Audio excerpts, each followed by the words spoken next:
Hello everyone, welcome to my tapping channel. Today I wanted to talk about how to unlock your inner power using tapping, but this is more a bit of theory, I guess, to help you understand the tapping process more, so that if you are trying to step more into your power, be who you truly are on your own, then you'll understand how to use the tapping. It's great to do the tap along videos, but there are times when you're going to be tapping along and the things just aren't necessarily going to resonate with you because you've got different beliefs going on. And so sometimes the tap along videos just don't really hit that depth that you need to hit because they're not addressing your true beliefs and what's going on with you. And you're not learning how to find more of the things that are stopping you, more beliefs that are stopping you. So I wanted to talk about that today. Before we dive in though, my name is Sandra. I'm the author of Tapping into Abundance, using EFT Tapping and the Law of Attraction to change your mindset and turn your life around. And if you want to do just that, hit the subscribe button and the notification bell so that you don't miss any videos. I work with people one-on-one, so if you want to do any coaching or mentoring with me, I do offer a free 30-minute clarity session to get to know you and to find out more about what is causing problems for you and to give you clarity about what your beliefs are or what it is that is actually stopping you and stifling you. There's a link in the description field below this video for how you can book that clarity session. I also have a free masterclass. It's called How to Heal Your Shadow Through Balancing Your Energy Centers. And that is a masterclass talking about the inner work, talking about shadow work, and how that relates to your energy centers, the chakras, and how you have beliefs at each chakra level. And those beliefs are related to how you feel in those parts of your body, but also how you're relating to the world energetically and how blockages in your lower chakras can actually stop you from being able to have that vision for yourself.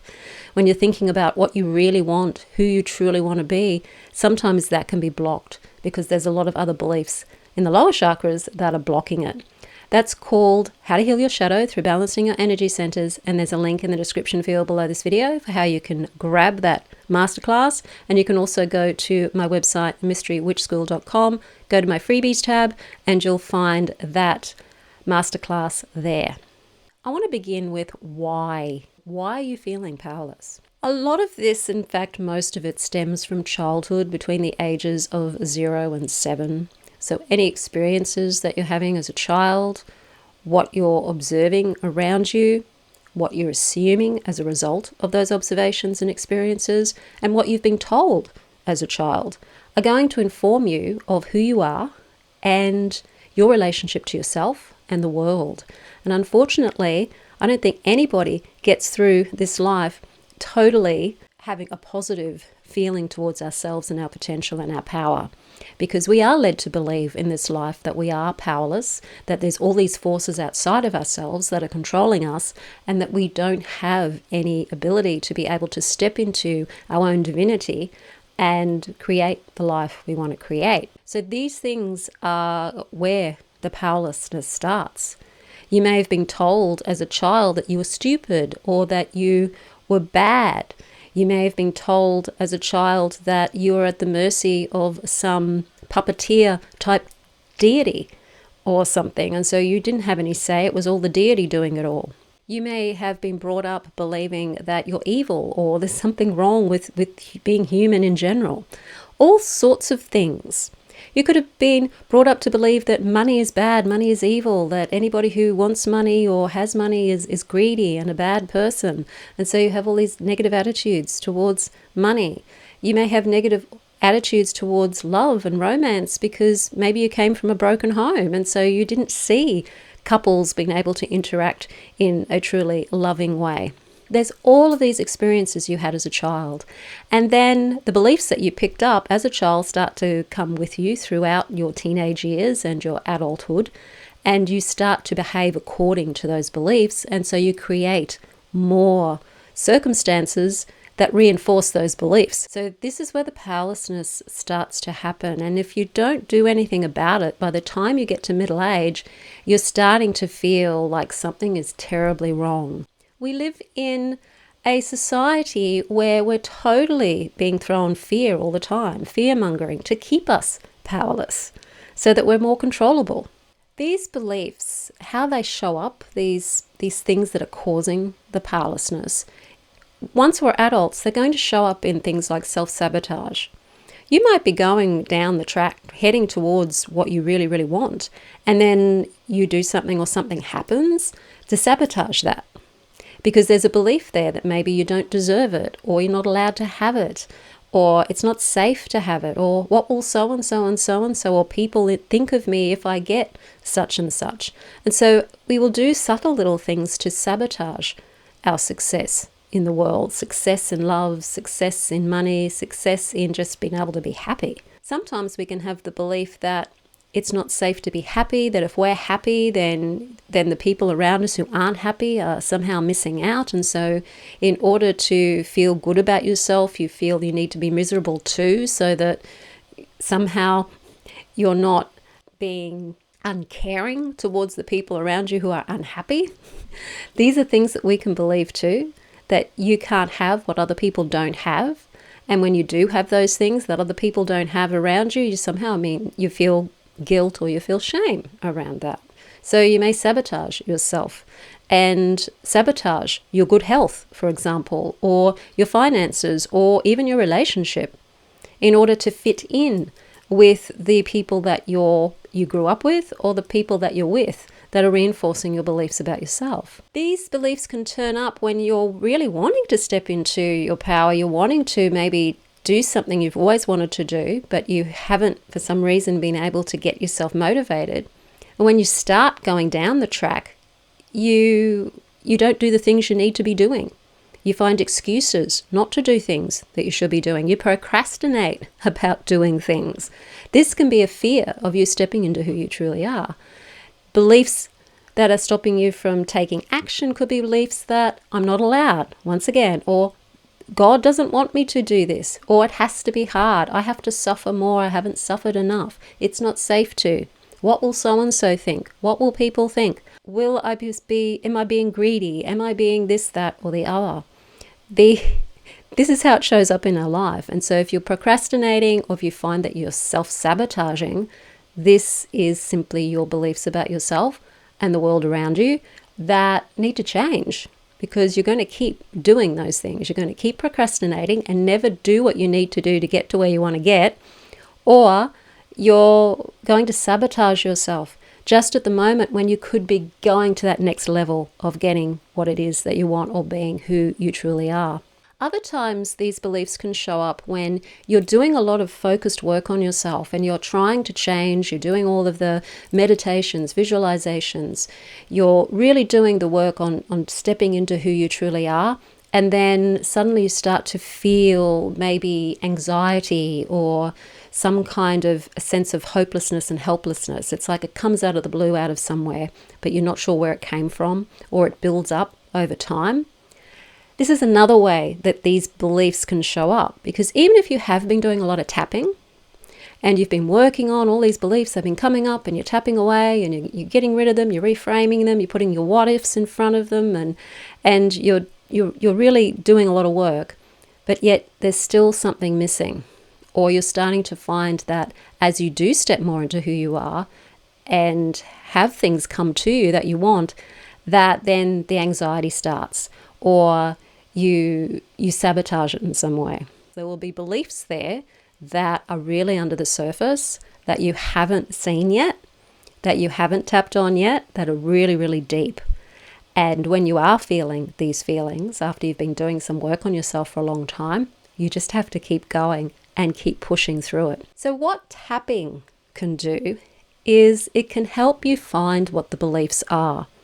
When tapping first emerged, the focus was on emotions and on feelings and trying to change the way that you feel. So you might be feeling fear, and so the tapping would calm the nervous system down. And by calming the nervous system down, you wouldn't feel the fear anymore. So the focus was very much on the feeling of the emotions. Tapping is also used for pain relief and ailments as well. But the true power of tapping, and this is something that I've discovered through tapping on myself and also working with hundreds of clients over the years, is that it's beliefs, actually. First and foremost, it's beliefs. The emotions come from belief. And when we're feeling and believing for a long period of time, it does start to have an effect on the physical body. When I've been tapping and when I'm working with clients, if it isn't something like an event that may have caused grief or a sense of loss or something that is very much on that emotional level, I find that the tapping actually on things, particularly childhood things, beliefs that are keeping you stuck. So people are procrastinating, they're self-sabotaging. It's beliefs that we're looking at. And these beliefs are very, very common and they're very similar. I'm not allowed to is incredibly common. God doesn't want me to. I haven't suffered enough. I'm a spiritual person. I need to suffer more in order to get what I want. Spiritual people need to do it hard. It has to be difficult because when you're on the path, you've got to be working hard and things have to be difficult and you're always going to be given things to get through and work through. And that kind of thinking just stops you from getting anywhere, because you're never going to get there, because you're always going to feel that you haven't suffered enough yet, because the belief is, I haven't suffered enough yet. And while you still have that belief, you're going to keep suffering. And while you still have the belief, I'm not allowed to, you're going to not get there because you're not allowing yourself to. Beliefs that the divine doesn't want you to, you're never going to get there because you're going to believe that the divine doesn't want you to.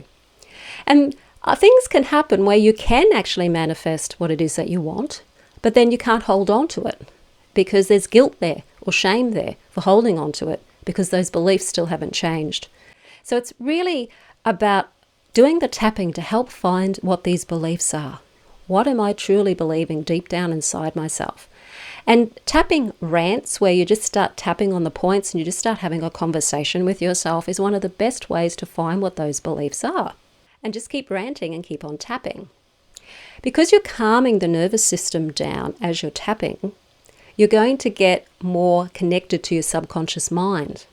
And so it's going to tell you things, and if you listen to what it's telling you, it's going to reveal things. The subconscious mind really wants you to listen to it. And so when we listen to our subconscious mind, we start to really, really understand what is holding us back. And the tapping is going to reveal those. As you tap on a subject, you'll find that other thoughts and other feelings and sensations will start to arise. For some of you who are very visual and have a very strong imagination, you may even see things like in your imagination, like see scenes, or you may, if you're tapping on something, you may see an image of something, like an image of an old castle or some kind of metaphor for what it is that you're believing and thinking and feeling. And so you have to then tap on the image to understand what the metaphor is, because for a lot of people, tapping can help reveal your subconscious's way of communicating to you through metaphor. And I've worked with a lot of clients who use metaphor. So when we're tapping away on something, some kind of metaphor will come up, and so we tap on that. You can tap on anything. If you're used to doing Gestalt and you've done empty chair technique or anything like that, you can use tapping to help you with that too. When you're getting started with tapping, you want to tap on the beliefs that are there first and foremost. And the fear of stepping into your power could be concerning what other people are going to think of you. It's probably one of the first things. Who's going to judge me? Who's going to criticize me? People won't accept me as the version of me that I really would like to step into. Or if I step into this version of myself, then I might become more successful. And what happens if I become more successful? And more responsibility and all sorts of things can start to escalate from there in regards to your thinking. Maybe it's safer just to stay where I am. There could be that fear of failure, trying and not getting there and failing, so you don't start because you're afraid of failing. Or the fear of success. Once again, if I get to where I want to go, what bad things are going to happen there? What will people say or do? Or what's the extra responsibilities? When it comes to your self-doubt, very common beliefs, I'm not good enough, or who am I to do such and such, or to be such and such, or to do something. because you probably were told that. Who do you think you are? So you might be saying that to yourself. Who do I think I am that I could have these things or be that version of myself? There can be the fear of being seen, the fear of being judged if you're seen. So if you're somebody that has a mission in life and you do have to market yourself and maybe be on social media, there may be a fear of people seeing you and doing things like this because you're worried about the trolls and the judgment, not just from the people you don't know out there in social media land, but the people you do know, judging you, judging your posts, judging how you present yourself in the world. And so that fear of being seen, it's not safe to be seen because I'm going to be judged, I'm going to be criticized, is something else that might hold you back as well. By tapping on these things as they come up, you can start to shift them and find the other beliefs underneath them. It's like there's layers of beliefs and subtle differences between each and every one of them. There's a difference between the belief that it's not okay compared to I'm not allowed. They're different. They may even seem to be the same, but they're actually different beliefs. So I tap on everything, every nuance of language to get to the cause and the root, because I've had situations for myself where I have had to tap on both I'm not allowed and it's not okay, because I've had both of those beliefs in my subconscious mind around things. And as I work with other people and as I keep working on myself, I find that a lot of our beliefs are very common. We have a lot in common. And even though the situations may be different for each individual, the beliefs themselves are very, very similar, because the people that I work with tend to be in the same culture as myself, and we've all been programmed via our culture and our education to believe things in a certain way. And even though consciously we may have made the decision to rebel against it or not believe that anymore consciously, our subconscious mind's still believing it. Now, once you've found these negative beliefs, what do you do to change them? Because just tapping on the negative belief itself isn't necessarily going to change it. What I like to do is bring in the whole reframing concept, because your subconscious mind needs to be gently persuaded to change the way it thinks. So if you're trying to do a straight affirmation, that's a straight negation of your negative belief, your subconscious mind isn't going to take that on. So if I have the belief that I'm not allowed to be successful, if I use the affirmation, I am successful in every way, my subconscious mind isn't going to take that on, because it has the belief that I'm not allowed to be successful. I could also have the belief that it's not spiritual to be successful. I could also have the belief that it's not okay to be successful, or that it's not safe to be successful. So I've got this one thing, successful, and all these other beliefs around it. And if I just try to do an affirmation saying I am successful, I'm ignoring all of those beliefs that are telling me otherwise. So I have to go and find those particular beliefs and then reframe them. So if the belief is I'm not allowed to be successful, then I have to negate that, but gently, with what if I am allowed to be successful? By putting a what if in front of these, you're just suggesting to the subconscious mind a possibility. And the subconscious mind then has the option of accepting it or not accepting it. You're not trying to force anything. So you do have to persuade it with well, what if I am allowed to be successful and I can be safe at the same time? Now, you might have to get specific with what you're being successful in. And I'd say you pretty much have to do that, because you might heal the bit about success with love, but you may also then believe that you're not allowed to have success in other areas of your life. So get specific about what it is you're trying to have success in and use that. So if it's to do with building your business, it could be I'm not allowed to be successful in building a business. You would put a reframe in front of that. Well, what if I am allowed to be successful in building my business? Or what if I can build my business and be safe at the same time? What if it's okay for me to build a successful business? What if God does want me to build a successful business?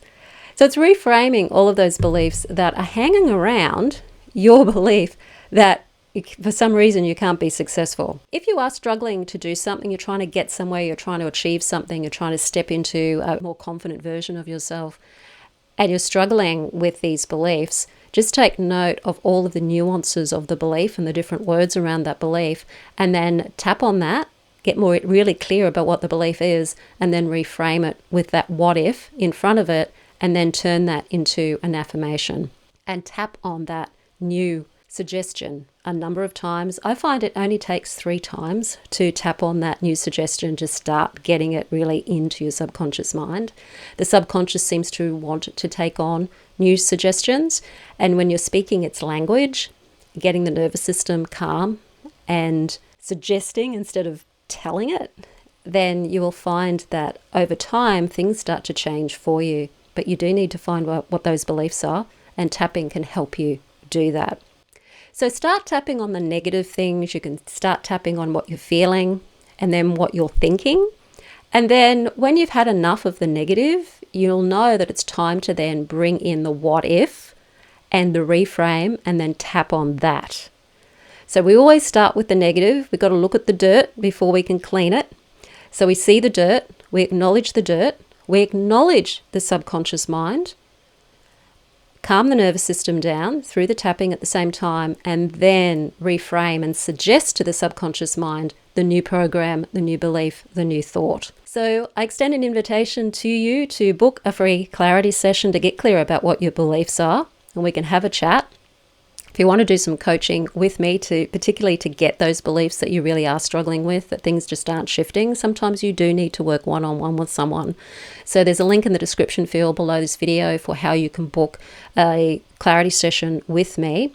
And I also have a do-it-yourself course that involves tapping with the chakras and certain beliefs at each chakra level.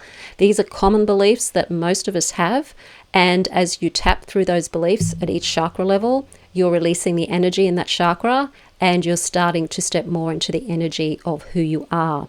That's called the Wheels of Empowerment. There's a link in the description field below this video for how you can enroll in that course. There's also links on my website, mysterywitchschool.com, under my courses tab. Now, if you like the video, hit the like button, share it with your friends. Don't forget to subscribe. I'll see you on the next video.